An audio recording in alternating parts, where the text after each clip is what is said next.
So your dad, Dell Curry, 16, successful seasons in the NBA. How often did you used to tag along as a kid to his practices or games? A good amount. We always had you can't go to games on school nights. That was a rule in our house. So when you're coming up, I go to games on the weekend. And then when he played in Toronto, his last 3 years, we were living in Charlotte. So we go up to see him like twice a month for extended weekends, and we go to every practice and every game that we could. My favorite part of that was just going to shoot-arounds on the day of the game, because we go to the arena, and sometimes the coach would let me get into shooting drills with the guys and get shots up. So George Karl, when he was in Milwaukee, was a guy that I think had Vinny Del Negro on the team, Ray Allen, Sam Cassell, my dad, and I'd get in all the shooting drills. I was 11 at the time, and get to shoot with the pros. What's that like for you then? Do you That remember? was surreal. Yeah, that's sort of surreal. I know my dad's an NBA player, but to actually be on the court with him while they're preparing for an NBA game, getting shots up in shooting drills and shooting competitions was. I was obviously confident as a kid to go out there and hopefully help my team win, but it was. You had to stop yourself and think where I'm actually on the court right now with them in practice, and coaches let me do it, so it was fun. Other than that, is there a moment with your dad's teammates that you most remember? I used to go play one-on-one with Tracy McGrady, Vince Carter, Mark Jackson, who used to be my coach. That's cool. After practices, I'd be sitting on the sidelines and they'd call me out, check the ball, and we played one-on-one.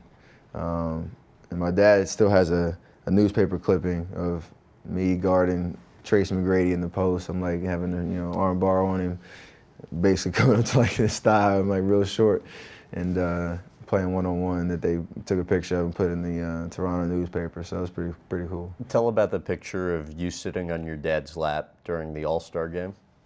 Yeah, sitting. I don't know if we were watching the dunk contest or what, but my dad was in three-point shootout.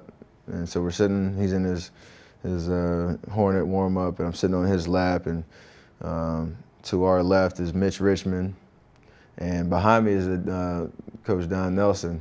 And so that was a picture that came out when I got drafted. Because, I can't remember exactly what year it was. I was probably 4 or 5 at the time. But fast forward, 17, 18 years, and now I'm playing for Coach Don Nelson in Golden State.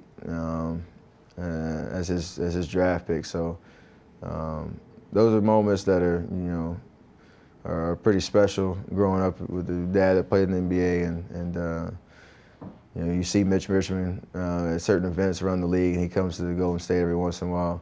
Kind of something to talk about. I remember I was sitting right next to you when I was 5 years old, right, watching you as an NBA player, and now I'm in your shoes myself. So it's something that I always remember.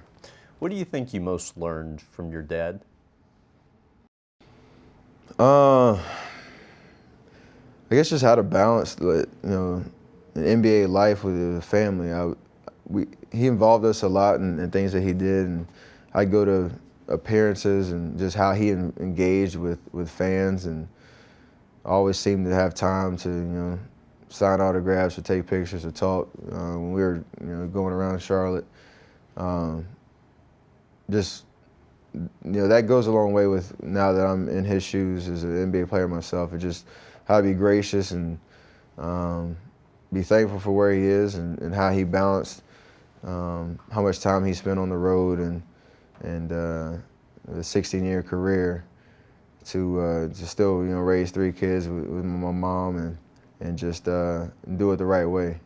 And so that's kind of, you don't take those lessons for granted as I come into the league now, trying to, not to be respectful when it comes to, when I'm in the public, just hanging out with fans and understanding that, it's about them and how they support us on the court, and just, not being that guy that is not about that. How often do you guys speak today? A good amount. And a lot of it's not really about basketball, which is refreshing. So that's, we live basketball, 24/7, and to be able to just call him about anything looking forward to seeing him when we play the Hornets. And we talk about golf a lot, which is fun too. We have that thing between us. It gets competitive when we play, but we love to talk just about our trips to Scotland, about Tahoe tournaments, my first question I always ask him, like, when's the last time you played?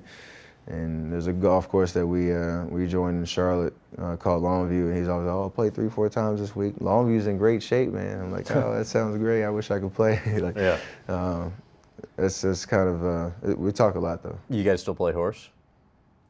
Occasionally. A lot of it's mostly at camps and things like that when they want to see the show, but he's beaten me too many times actually recently, so I gotta step my game up.